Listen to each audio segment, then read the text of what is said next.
Hey guys, another one-take review as well as the 13th entry in my Rock Hall review series. We're getting there, we're getting closer to the end, but not quite, because today I'm talking about legendary proto-punk icons, the New York Dolls, as well as their album, their second album, and their most underappreciated album, Too Much, Too Soon. The album is sometimes also known as In Too Much Too Soon because the album is on the front says New York Dolls In Too Much Too Soon, and there's debate over what it's called, but Too Much Too Soon is easier to say. It sounds less awkward. It just sounds better, so I'm calling it Too Much Too Soon.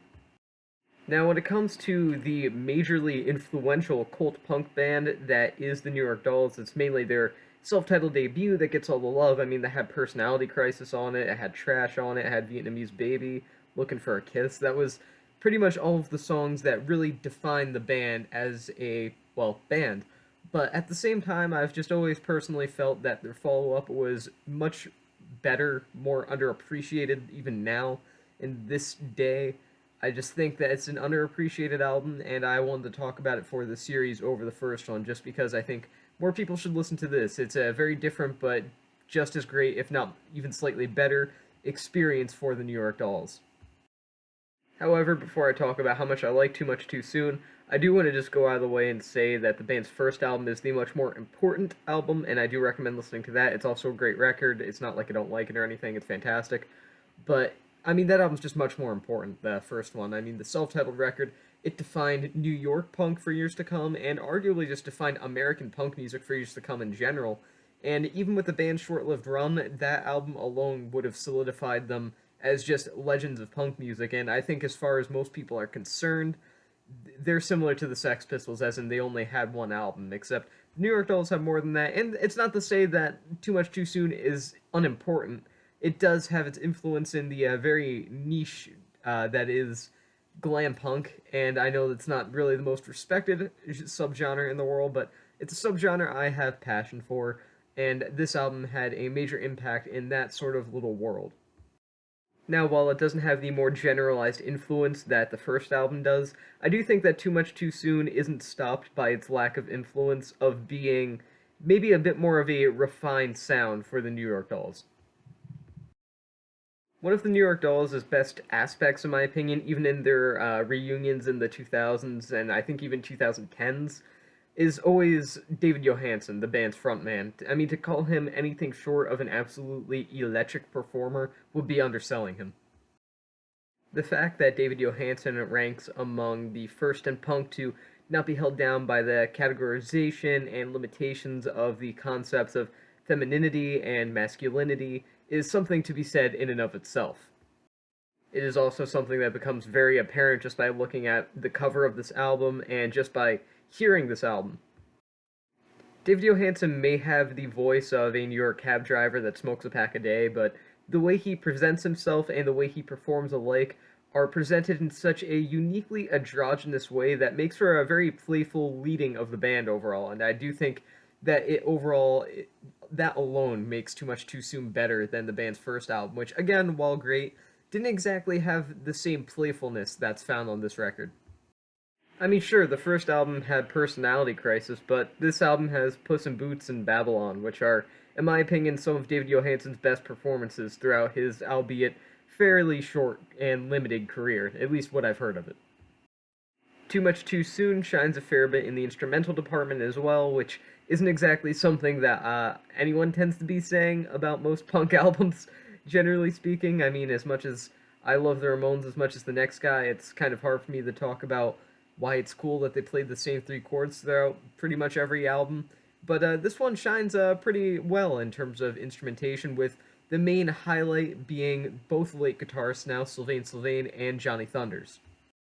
The two of them just had raw, passionate energy, and both of them are dearly missed as guitarists, even with the pretty huge gap between their deaths, with Sylvain Sylvain only passing very recently, and Johnny Thunders having died, well, decades ago.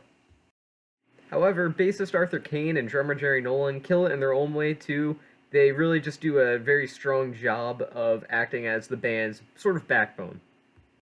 I don't think it would be fair to say that the New York Dolls' sophomore release is totally unique in terms of execution, but at the same time, the band just inject a sort of life in the songs, like "Who Are the Mystery Girls" and "It's Too Late," that I think no other band was really doing at this time, and very few bands and artists have managed to achieve since this record came out. However, at the same time, I kind of think that's where the record shines. Like I said before, punk isn't about, the guitar solos and stuff, and like I said before with my analogy of the Ramones, yeah, they only played three chords, but at the same time, those three chords sounded great, and the New York Dolls' work on their sophomore album is exactly that. The technical aspect of this album isn't really anything to write home about. It's actually whatever the opposite of that is sometimes, but there's a sort of, this is going to be an oxymoron, but polished rawness about it. And I think that largely is thanks to producer Shadow Morton, who is incredibly underrated as a producer, who I think did some fantastic work throughout this record, that just makes it sound very unique. And it sounds like you're listening to a garage band, but a garage band that's been practicing for a decade and now has their sort of performance style down to a science. Mixing in with some more lighthearted tracks like Stranded in the Jungle, and the band kind of sound like they're having the time of their lives. There are even moments here or there where the band aren't super distanced from a musical theater kind of thing on tracks like Bad Detective, just the way that they're presenting the instrumentals and the way the songs progress. I'm not saying it sounds like you're on Broadway or anything like that, but I mean, I'm just saying that you could probably make a Broadway musical if you tweaked a few of the New York Dolls' songs. It really does kind of make for a at least unique release.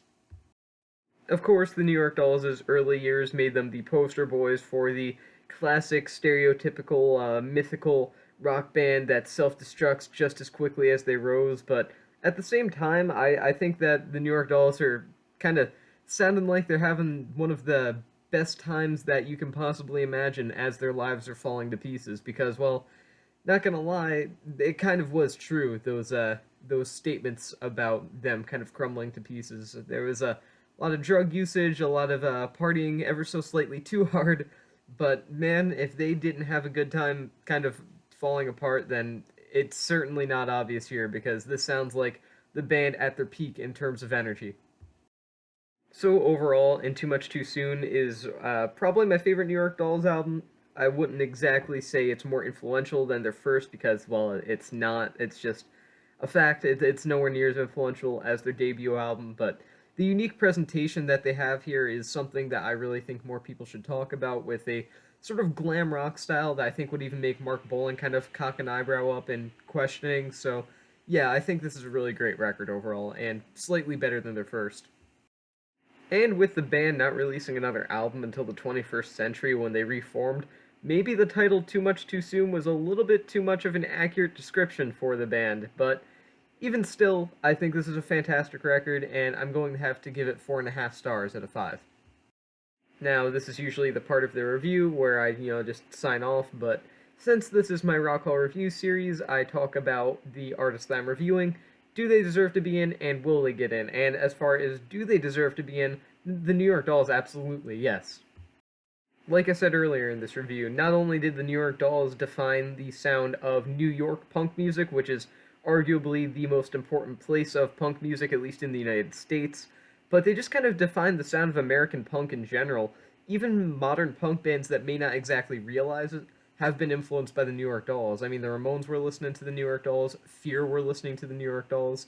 They were all listening to the New York Dolls, and I mean, if that doesn't tell you that the band are influential, I don't know what does. While they absolutely do deserve to get in, I don't think they'll get in anytime soon, or at least not this year. They could potentially get in, however.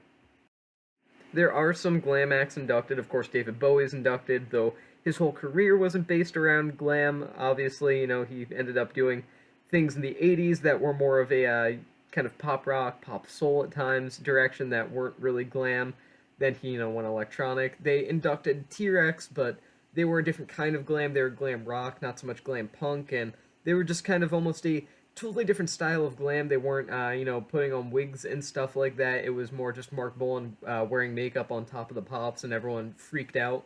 So it's kind of a so-so on previous acts like the New York Dolls being inducted, and I also do think the New York Dolls are kind of a cult band to the point that they may not ever get inducted, which is a shame to say, but as much as they get nominated every year, I'm probably going to repeatedly say, no matter the ballot, that they won't get in unless they're on a list with a bunch of other obscure punk bands like Fear, which will never happen.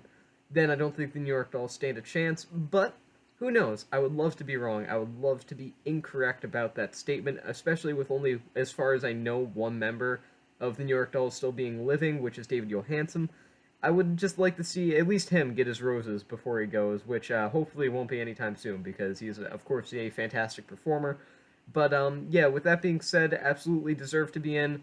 I don't know, probably won't get in. Definitely won't get in this year. Actually be shocked if they do get in this year. But at the same time, I would love to be wrong about that, and I do hope they get in at least fairly soon. Even if they got in this year, would be nice. And again, too much too soon. 4.5 stars. Deserve to be in, absolutely. Will get in, probably not. 4.5 star album. And with that being said, that is the end of this review. Join me next time for my 14th entry in my Rock Hall review series, where I discuss a lot of people's favorite 80s solo female artist and one of the biggest Rock and Roll Hall of Fame snubs in terms of commercial success, Pat Benatar. But until then, that's the end of this review, and I will see you guys in the next one.